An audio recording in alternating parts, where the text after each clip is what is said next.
Well, the last time we were here at the Gites, we saw Peebles lose their long unbeaten home record to Dundee High School FP. Today, the visitors are Gala. Gala on fire at the moment. They scored 9 tries at home last week against Hamilton, and they were looking to do the double over Peebles.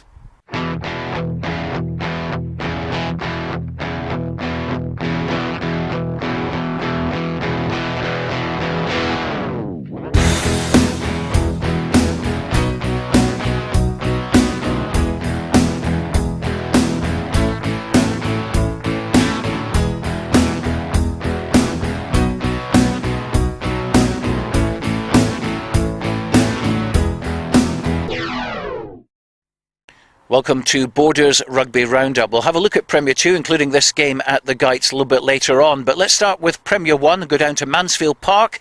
Atholl Innes was there for the clash between Hawick and Curry. Hawick was flattered as a box, with the first of Graham Cogg's 2 tries in the 3rd minute and a Craig Nice penalty. Hawick's pace on the heavy pitch kept Curry in the back foot. Nice scoring the 2nd try, which he converted. That score sandwiched by a Johnny Smith penalty. Hawick turned round 15-3 ahead, and Nice kicked a 2nd penalty before 2 further tries in the space of 3 minutes by Hogg and Rory Scott gave them the bonus point. Nice converted Hogg's try, and Hawick were comfortable. A late try by Alan Walker, converted by Smith, gave Curry a consolation score, but failed to take the gloss off Hawick's 3rd successive win in their battle against relegation. The boys have just worked that hard, and it came out today. Even at the end, they're battling not to give Curry a try, and we let them in the last 10 minutes, but the boys were tired, and I can't fault that. The boys are fighting, they're playing with passion. We've worked really hard in training to try and get that back, and they deserve everything they've got, because they boys have turned up, put a lot of hard work in, especially on Tuesday nights. We've really worked them hard. Tell you what, that was 15 Hawick boys a day. And we were down to the last 20 boys standing this week, and they went out and absolutely credit to themselves. They did themselves proud. Over at the Green Yards, Melrose were looking for 5 wins on the trot in all competitions. And of course, they could do a favour to their neighbours Hawick by beating Glasgow Hawks. Laing Speirs reports for Borders Rugby Roundup. Melrose made such a good start to this game that it was a surprise to them and their supporters to find themselves almost up against it at the final whistle when Hawks scored the last try of the game. 2 tries by James Liu and Stan Williams early on had given Melrose a good start. Scott White was kicking goals, but for some reason or other, midway through the game and into the second half, Melrose lost the place completely, and they were really struggling at the end to hold on to anything that looked like the true Melrose class. Over at Millbrae, meanwhile, it was the top-of-the-table clash everyone was dying to see. First Minister Alex Salmond watching proceedings alongside Ayr President Bill McHarg from the packed stand. It was the biggest match on the club calendar in Scotland at the weekend. It was first versus second. Some even billed it as Rabbie Burns versus Sir Walter Scott. And it had all the makings of a cracker, and the crowd didn't have long to wait before Ryan Holland put the men from Millbrae in front.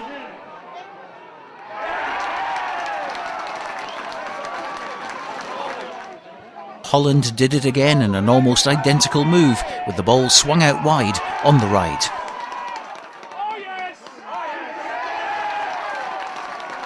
A couple of missed kicks from Mike McVie early in the game didn't help Selkirk's cause, but during the first half they did string some good passes together. Scott Hendry here starting this move and supporting Craig and Armstrong before kicking into space for Lee Jones to almost win the chase to the line. It was 13-0 at the break, and while Ayr's big physical presence dominated proceedings, Selkirk gave the home side a few concerns from time to time. Harkness and Nixon combined well to try and create a score here, but a loose pass to Ayr's Montero ended the move in its tracks. Ayr's 3rd try came from Selkirk possession. A quickly taken 22 restart didn't go to plan. Ayr turned the ball over much to the approval of the home supporters, and a well-placed kick ahead from Richard McCallum was chased by the flying Frenchman Marine to get the score. The last thing Selkirk wanted to do was to go home empty-handed, and late on Lee Jones darted in for his 8th try of the season to take him into 2nd place in the Borders rankings. It ended at Millbrae, Ayr 18, Selkirk 5, and it looks like Ayr are going to go on to become Scottish club champions for the first time in their history. A very hard game. We always knew it was going to be tough coming up to Ayr, the kind of runaway leaders for a long spell. However, I'm proud of the boys. They stuck in hard. They could have really folded in the second half. Ayr are a really physical, big side, and it was quite tough. Ayr 17 points clear then at the top, with Heriots back into second on points difference ahead of Selkirk, with Melrose in fourth. Next week's matches are on your screen now. There was a minute's silence before the game in memory of honorary president and former Peebles player Ted Smith, who died recently, aged 93. When the match started, it was Gala who came out the stronger, happy to pick up where they left off last week when they scored 9 tries at Hamilton. On 15 minutes, Speirs gave the Maroons the lead with a well-taken try. The conversion was missed, and a minute later Dan Botwood reduced the deficit with a penalty.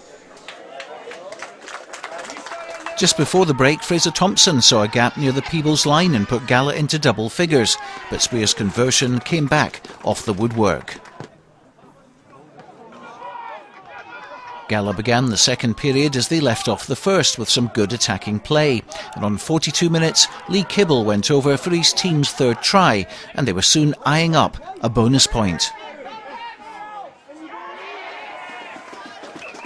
But never underestimate Peebles and the power of the boot, particularly when the boots are worn by Dan Botwood. He kicked 2 further penalties while Speirs was missing his shots at goal, and Peebles were still in touch at 15-9.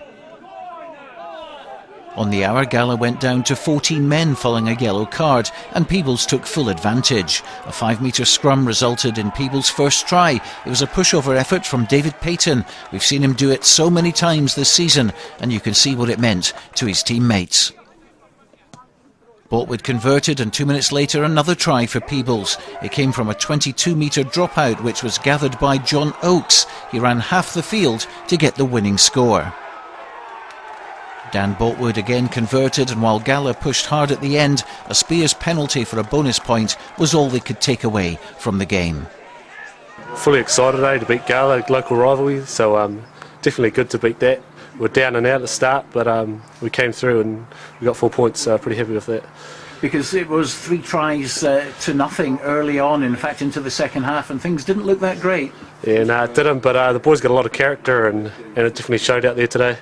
It's a wee mixed emotion, Stuart, because I thought we played some brilliant rugby today, moved the ball around, looked dangerous every time we had it, and that's something that we've lacked over the last sort of 6 or 7 weeks, and we've started to find that again in our game, and again, I think it was just a good game of rugby, and it is a wee bit disappointing to come away with just a point. The match between Kelso and Dundee High School FP was called off due to a frozen pitch, but they did play at Hamilton against Jed Forest, and coach Callum Brown looking for a marked improvement on his side's performance. So did he get it? Here's Bill Polson. Jed Forest took an early lead at Laing Bent when Ewan Scott kicked a short-range penalty after 8 minutes. Hamilton went ahead when second-row Ali Marshall charged over for a try after 24 minutes to end a spell of home pressure. They deservedly held their advantage until the interval. Scott restored Jed's lead with a penalty after 48 minutes. 2 penalties by Craig Ingalls for Hamilton, with 1 in reply by Scott, gave the Bulls the edge as the third quarter was ending. Then Jed broke out and were awarded a penalty try, which Scott converted.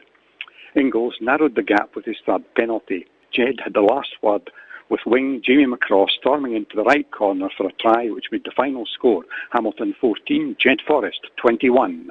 In the National League One, Langham scored 9 tries in their win against Cambuslang, and for the second week running, Stephen Nicol scored a hat-trick of tries and leads the Borders Rugby Rankings top tries list with 13 in 11 matches. That's it for this week. Next week we're at Scramerston for the match between Berwick and Langham. It's the return match. Langham thumped Berwick at Milntown. Can Berwick get their revenge? They're looking to protect that unbeaten home record in the league. Well, it's going to be an interesting one. Make sure you join us next week for Borders Rugby Roundup.